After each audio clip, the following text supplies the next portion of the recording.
Namaskar everyone. It gives us immense pleasure to welcome you all to the Inner Peace Workshop organized by Ramashram Satsang Mathura. Ramashram Satsang Mathura is a non-profit organization that strives to promote peace, harmony and spiritual growth among individuals. The Inner Peace Workshop is a step towards achieving this goal. The workshop will help you explore your inner self and discover the peace that lies within you. Let us start with a brief history of Ramashram Satsang Mathura. On November 3, 1883, a noble soul, Param Sant Dr. Chaturbhut Sahai Ji, was born in the northern Indian province of Etah. He would later become the founder of Ramashram Satsang Mathura. He studied Urdu, Farsi, English, Hindi and Sanskrit. He had a degree in electrohomeopathy and possessed basic knowledge of Ayurveda that he used for selfless social service. Dr. Chaturbhut Sahai Ji, our Guru Maharaj, met Lala Ji Maharaj, his Guru, also known as Dada Guru, during the course of his Ayurveda practice in Fatehgarh. Over the years, their association gradually deepened. During an epidemic, they had the opportunity to spend more time together. Guru Maharaj experienced an indescribable dissemination of intrinsic power towards him whenever he was in the company of Dada Guru. It was during this time that Dada Guru passed on the knowledge of this unique method of meditation to Guru Maharaj. There were no spoken words or scriptures read. There was just a silent transfer of knowledge, reliving the Guru-disciple tradition yet again. Our system of meditation is based on what Guru Maharaj learned from Dada Guru that day. In 1919, Dada Guru directed Guru Maharaj to propagate this system of meditation to as many seekers as possible. Guru Maharaj, upholding the ethics of the Guru Shishya Parampara, followed his Guru's directive in letter and spirit. He dedicated his entire life towards propagating this little-known but unique method of meditation and influenced thousands of spiritual seekers who he came into contact with, without any discrimination based on religion, social, or economic status. Due to Guru Maharaj's efforts and Dada Guru's blessing, the satsang's popularity increased at a fast pace. In 1931, Dada Guru Maharaj personally attended the first spiritual congregation, or Bhandara, organized by Guru Maharaj in Etah, where he used to reside during that time. Let us now explore the origins of Dada Guru, also known as Param Sant Sri Ramachandra Ji Maharaj. He was born in 1873 in Manipuri in northern India. He studied English, Urdu and Farsi and worked as a government official in Farrukhabad. Although as a young man, Lalaji, as he was lovingly called, imbibed religious virtues from his mother, his spiritual journey did not truly begin until he received initiation from a spiritually enlightened man, Maulana Shah Fazl Ahmad Khan Sahib, also known as Hazur Maharaj, a follower of Islam. This great Sufi saint, Hazur Maharaj, took the revolutionary step of imparting spiritual knowledge to a disciple who was not a follower of his own religion, thus exemplifying that spirituality is above and beyond the barriers of religion, caste and creed. He facilitated the enlightenment of Dada Guru Maharaj Ji, thus setting in motion the events that would culminate in the establishment of Ramashram Satsang. The Rs 150 commemorative coin that you see here was released recently, marking the 150th birth anniversary week of Dada Guru Maharaj Ji. It is a tribute to a saint who promoted the evolution of human consciousness, thus rendering a great service to mankind, and with whose blessings Ramashram Satsang Mathura came into being. Let us now introduce some other saints in the Ramashram Satsang family. An epitome of piety, purity and compassion, Jia Ma was spiritually empowered and had been declared spiritually proficient by 3 gurus, Dada Guru Maharaj, Mahatma Raghuveer Dayal Ji and Fakir Maulana Abdul Ghani Khan Sahib. This was unprecedented at that time. For Jia Ma, all followers were her children.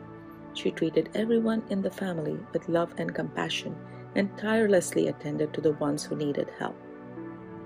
Pandit Mihilal Ji and Guru Maharaj's eldest son, Dr. Brijendra Kumar Ji, conducted satsang activities under Jia Ma's guardianship. Pandit Mihilal Ji played a very important role and made extensive contributions to the propagation and proliferation of the satsang. The current form of the satsang in India is mainly due to Panditji Maharaj's ardent hard work. He held the important post of the editor of the Sadhan magazine for several years, and his contribution to the satsang literature has been immense. Dr. Brijendra Kumarji worked closely with Panditji in shaping the satsang. Subsequently, several prominent personalities like Hemendra Kumarji and Narendra Kumarji served the satsang and are continuing to do so. One of them is respected Sanjeev Kumarji. Sanjeev Kumarji is a meditation practitioner with over 40 years of experience. He has been facilitating guided meditation sessions in the DC, Maryland, Virginia area and across the US for the last 2 decades. Sanjeev Ji is also the president of Ramashram Satsang Mathura Incorporated. He believes that by following the meditation technique developed by his grandfather, Guru Maharaj Ji, it is possible to reduce the impact of stress, anxiety, and depression that modern life places on the mind and body. He is strongly motivated to make a meaningful impact in people's lives and increase the peace and happiness we can experience day to day by following the peaceful lifestyle promoted by the principles of Satsang.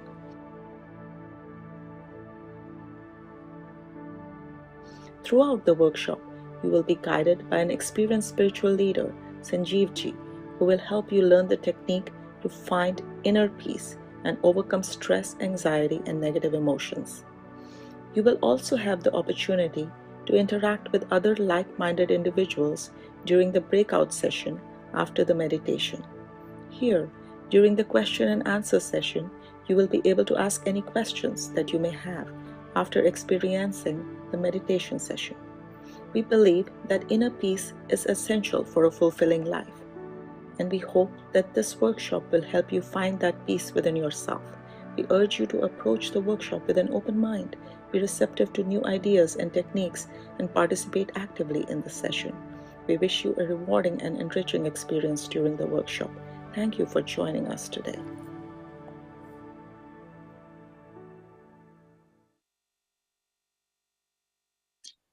Happy Saturday, everyone, and welcome to the Ramashram Satsang Weekend Workshop, where you'll learn a modern Satsang technique for obtaining peace, light, and love in your life. My name is Eddie, and I will be introducing the facilitator for today's event. But first, I'd like to give you a brief introduction to this weekend workshop.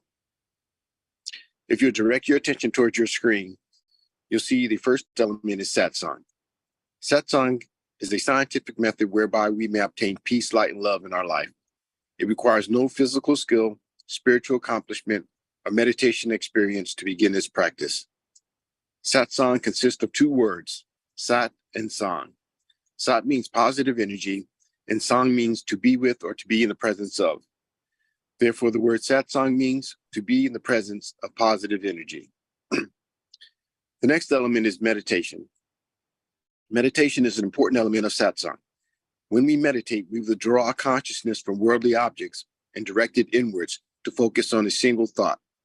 In doing so, our minds become calm and our thoughts become pure, thereby allowing us to obtain higher states of consciousness, such as enlightenment, peace, light, and love.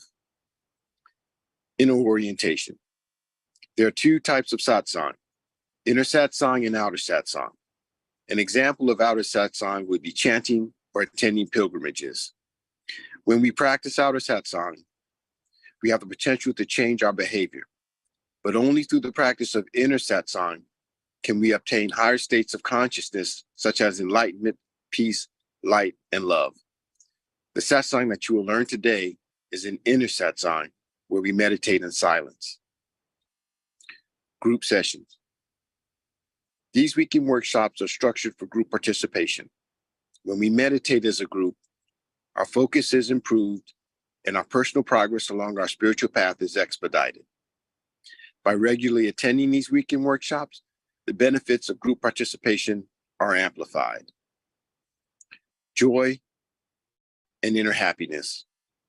All beings wish to experience joy. Joy is the eternal longing of the soul. But only through the practice of inner Satsang can we obtain a joyous state. Each time we practice Satsang, our inner happiness gradually increases ultimately culminating in a state of joy, which we experience 24 hours a day, 7 days a week. Now, the agenda for today consists of 3 sessions: the informative session, the practice session, and the interactive session. During the informative session, a lecture will be given about a satsang topic, the founder, or some relevant spiritual topic. During the practice session, instruction will be given on how to meditate, followed by a period of practice. During the interactive session, you have the opportunity to ask questions, or there'll be a panel discussion. And now, I'd like to introduce the facilitator for today's event. He has over 40 years of satsang experience. He's the grandson of Guru Maharaj, the founder of Ramashram Satsang. He was born into a satsang family where he experienced his family members obtain states of enlightenment and lead lives of peace, light, and love. At an early age, he began traveling with the mission throughout India, facilitating satsangs. And during that time, he experienced positive benefits that satsang could have on mankind. And upon arriving to the United States, both he and his wife continued to facilitate satsang for local satsangees. He has worked tirelessly to make satsang more available to Western and English-speaking audiences. He has worked with groups and members of satsang members to translate important satsang literature into English. And he currently travels throughout the United States and India facilitating satsangs, while maintaining his duties as a husband, a father, and an IT executive. Today, he will teach us an ancient and rare form of satsang as taught by Guru Maharaj. Please join me in welcoming Mr. Sanjeev Kumarji. And hello, everyone. Happy Saturday, and thank you, Eddie, as usual. Glad we are all here. It has been, talking about travel that Eddie was mentioning for last few weeks.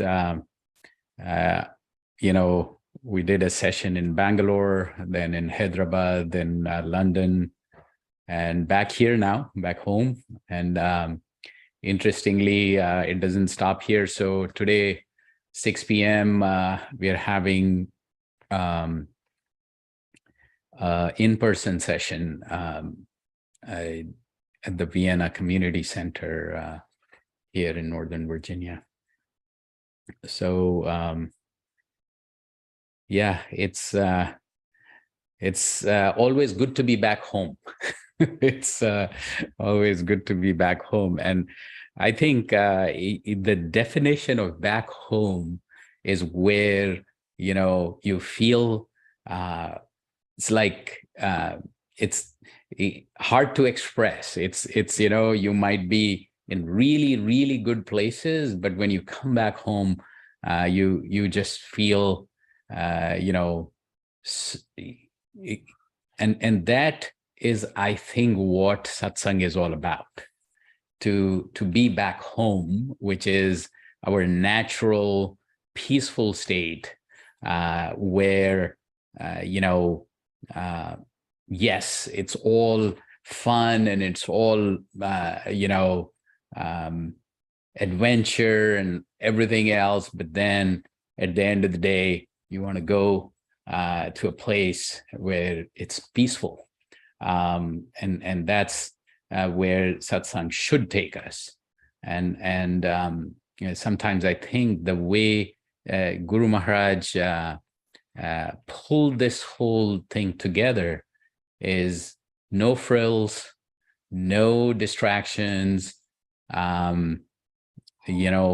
It's just very, very heavily focused on how do we, so the way these group sessions are designed and planned is, transition in to a deep, deep meditative state, and then transition out.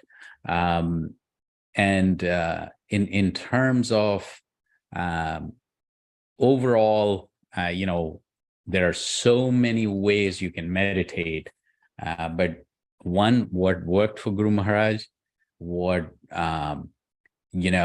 he based on his research, his, years and years of pursuit of this peaceful state, what he found effective from wherever, whichever ideology, whichever religion.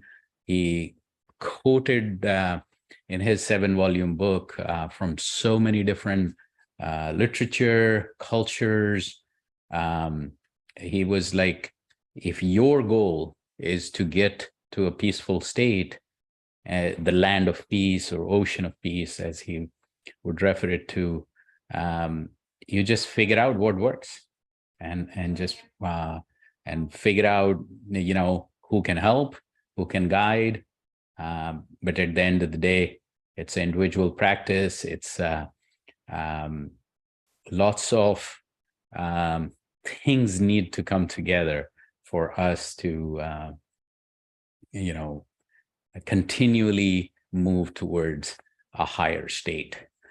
And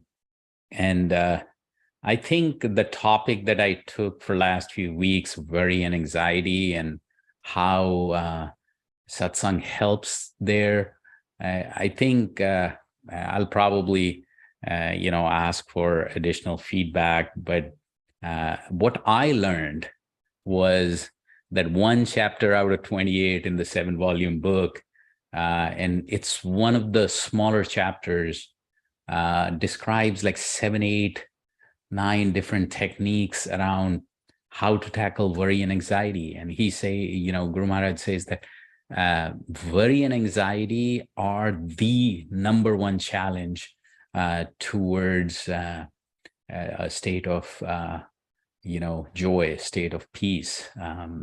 And then he goes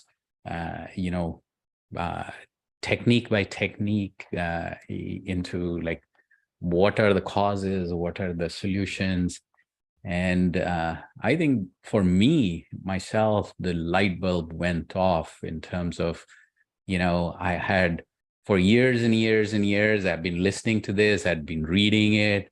But when I started thinking about how to explain and suddenly I realized that, one, there's so much in it. And two, worry and anxiety happen because my mind is taking me either in the past or the future. So what do I need to do to figure out a way that I stay in the present moment? And how do I do that? And, then so many meditative practices just do that for you. And then it goes, the whole process description goes the next step, which again, I must have read it thousands and thousands of times, but then it just kind of like, okay, so if mind through the, thought processes is taking me into the past or future, if there was no thought, then where would I be? Right here, right now. So amazing. Yeah, but again, easier said than done. There is no doubt about that. And that is why I even, felt that the process my grandfather started, and my uncles and my grandfather's followers who, followed the footstep themselves and then shared that with others, I think are doing a great service, because, it's not everybody would do it the same way. Not everybody would even get there. But the attempt and effort and this hope that more and more people, try and experiment and figure out what works for them. And this is one method that, my eldest uncle used to say, that just test drive it, see if it is effective for you. And if, and it doesn't take that long to figure that out if it's working. And uh, to that end, if your behavior is getting better, if your joy, the state of joy, the inner happiness, or the equilibrium state which you get down to. So you are happy when things are good, you're unhappy when things are not good, but then you settle down into a state, let's call that the normal. And that normal, if it gets higher and higher, then your meditative practice is getting better. So you feel joyful without a reason. And people would say, but anyway, so let's just get into it. So we will use music as usual to transition in. All this that you heard is nothing but taking your attention away from where you might be because of multiple reasons. Come to a state where you can switch your internal states to a more inward orientation and concentration. So a concentration, or what we want to manifest, object of concentration, or what we want to manifest, that is where we think about the transcendental energy in form of light, that it's right here, right now with us. We're feeling the connection, we're feeling it, and it's not far. It's not, it's here and now. And that transcendental energy in form of light is entering our heart, enlightening it. And from there, it's distributing throughout our body. And this is where we start. This is where our focus, our object of concentration is transcendental energy in form of light that's around us. We feel the presence, we feel the connection, and that becomes inside and out. So essentially, we become the energy, and mind will wander away. And as soon as we realize that, again, inward orientation, or getting back to our object of concentration, and then, at some point in that process, you will just go into deep, deep meditation. And like you don't know when you slept, you wouldn't know when that happens, but, at that point, you don't know who you are, where you are, what you were thinking, what you were dealing with. And that's the deep meditation, and that leads to higher consciousness. So eyes lightly closed, posture, a relaxed posture where we wouldn't move for, the period of meditation, because bodily movement distracts our mind. Eyes lightly closed for the same reason. The sensory input distracts our mind. And we just think of this transcendental energy in form of light in front of us, entering our heart, distributing throughout our body, and that we're becoming one with this light. And if mind wanders away, bring it back to this thought and this thought alone, that we are in the presence of this transcendental energy in form of light that's entering our heart, distributing throughout our body, and we are becoming one with this light. Let's start now.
So before I open up for interaction, happy Saturday, everyone. And Kelly and Jeff, we're glad to see you here.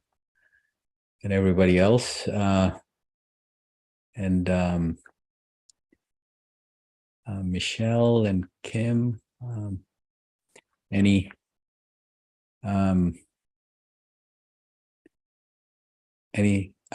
comments?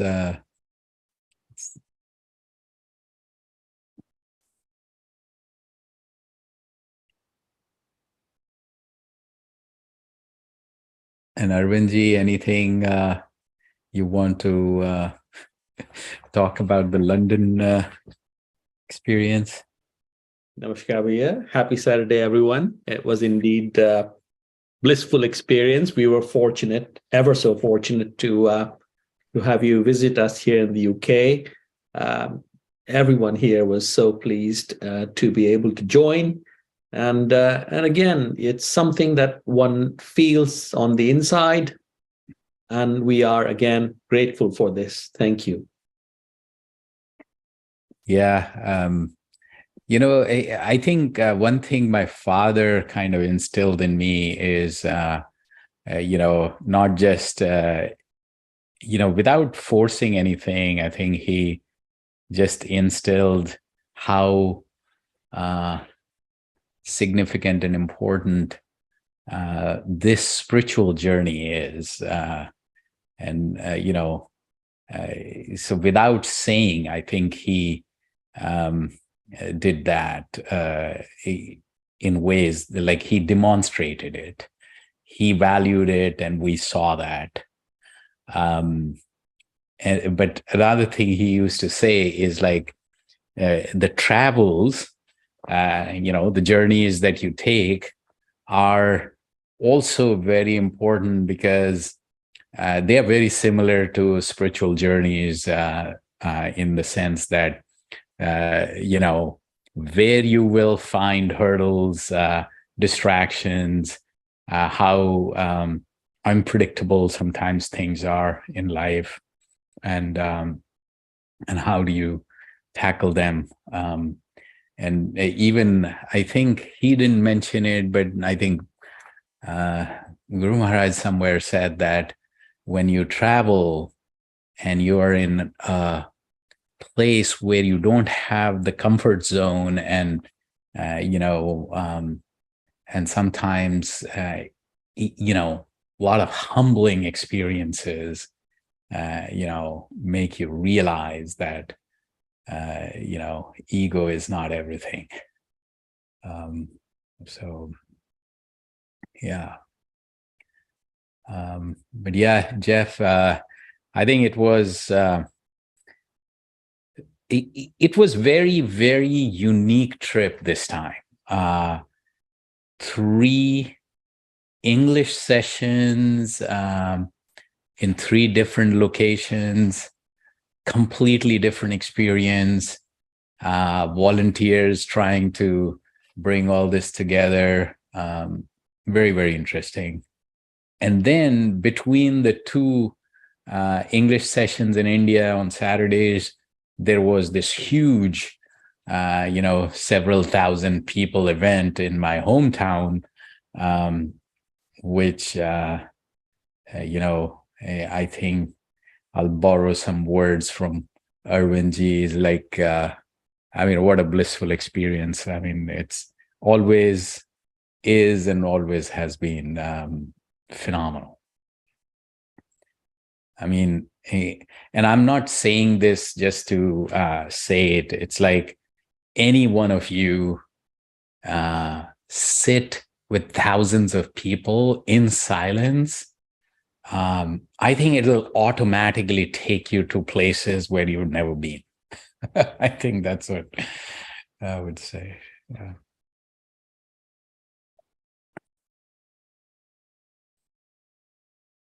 So very, very unique, and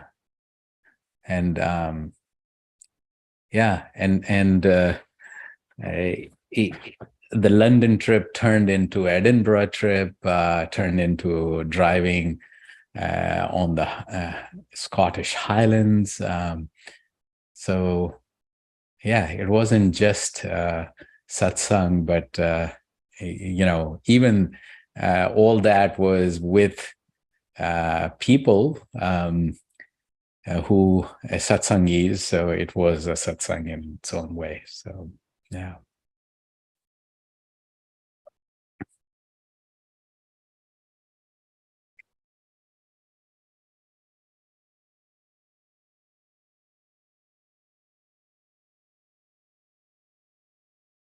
So thanks, Jeff, for asking.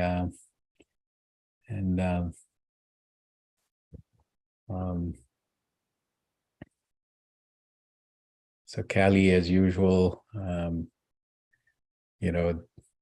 just having you here, it feels like home.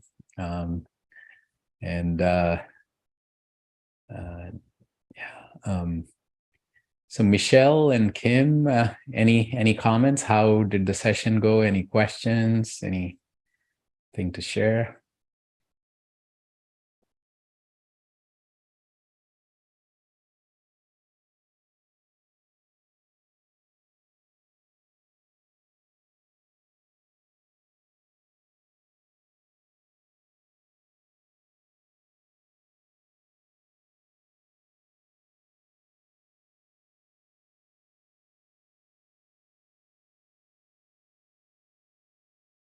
So what else? So Eddie, how was how were the sessions here?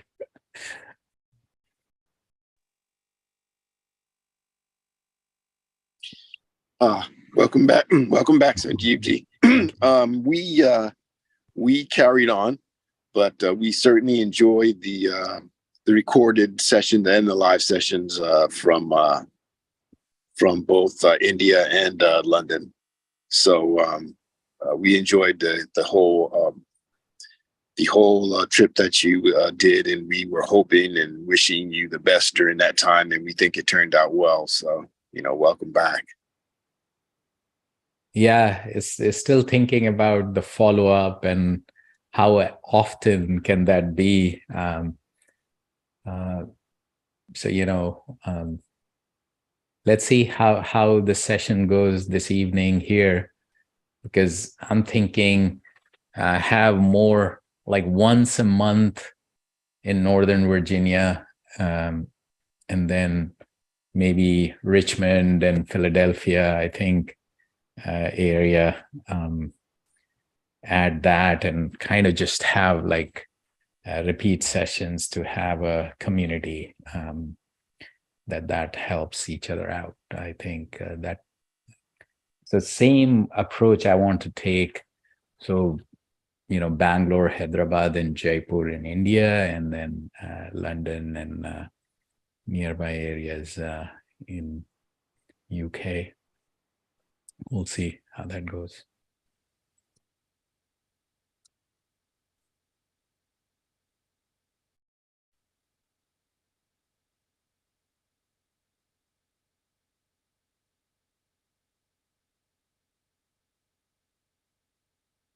So Neeta ji, you have joined. Yeah. Yes, Bhaiya.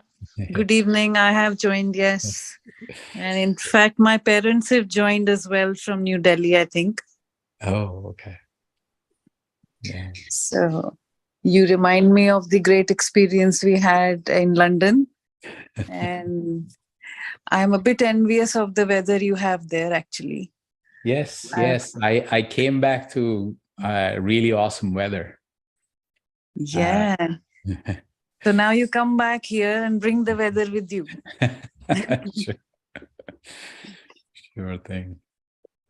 No, it was fantastic. And I have experienced, a lot of peace the other day when we met you, both me and my husband, Ashu. Yeah. And my sister-in-law is also probably on the call. She's, you may know her, Dr. Mahima. So she's the one who is inspiring us to, join the sessions, make time out of the schedule, and, we're always kind of running about. So I think it's great. So we plan to join more of these sessions, make it part of our normal kind of routine. Yeah, anytime, the time permits. This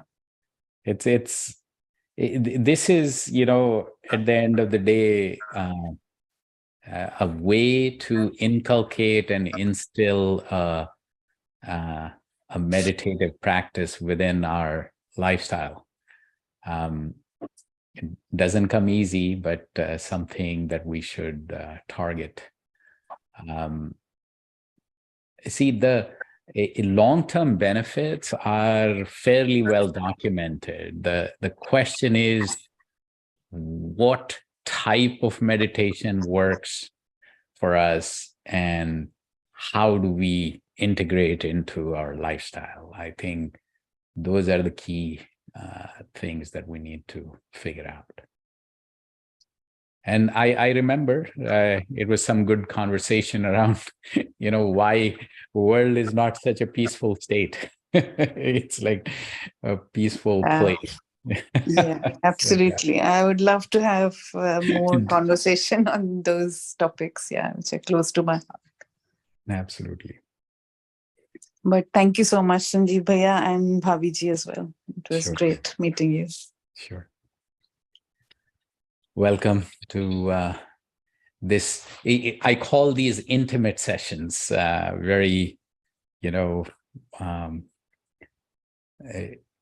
it's like sometimes when I travel, and even in India, it's like it's hard to find like time to talk to people. That this gives that opportunity.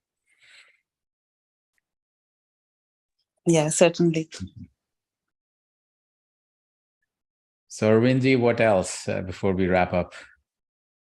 No, it was absolutely fantastic trip. I'm still there with you in that car traveling down from Glencoe to Edinburgh. Yeah, amazing trip, an amazing spiritual journey. Again, very fortunate. Yeah, super stuff. Yeah. So Eddie, what's the last word?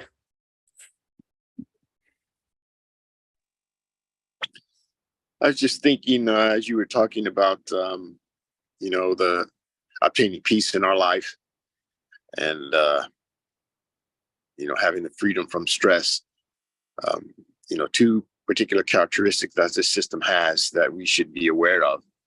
And that is the importance of transcendental light, and moving from a world of suffering to that ocean of peace. Transcendental light plays a very important role. And there are two characteristics of this system that we should be aware of. And that is, one, it provides us an easy way of bringing in that transcendental light. But not only that, but then it provides us this system or function whereby we can maintain it. So those two things together really give us a good opportunity to, and quickly to transform our world of suffering into one of peace and bliss. And so, that's one character, or two characteristics I see in this system that, I don't see in a lot of other systems that are, that basically make this easy for us. And I talked about alchemy before, and how that process can maybe take multiple years, 3 years or so forth, in order to create what is called the philosopher's stone, if you will, in the material sense. But here in this satsang, you can obtain wonderful benefits in a very short period of time because of the use of this transcendental light and the characteristics of bringing it in and also retaining it. So that's just one thing that I was thinking of while you were talking. Awesome. So on that note, happy Saturday, everyone. Have a great week ahead. And,